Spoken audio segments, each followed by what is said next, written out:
How to put a Google Docs shortcut on your desktop. Hey guys, welcome back to the channel. In order to put a shortcut for Google Doc, here is what you should do. So first and foremost, head over to the Google account in which you have the doc saved.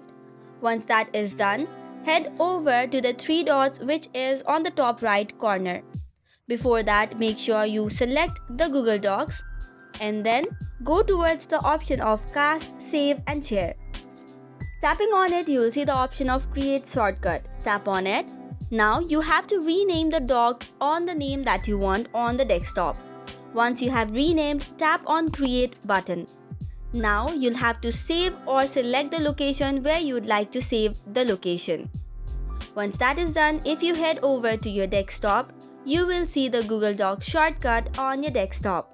Double tapping it will open the Google Chrome for the Google Docs itself.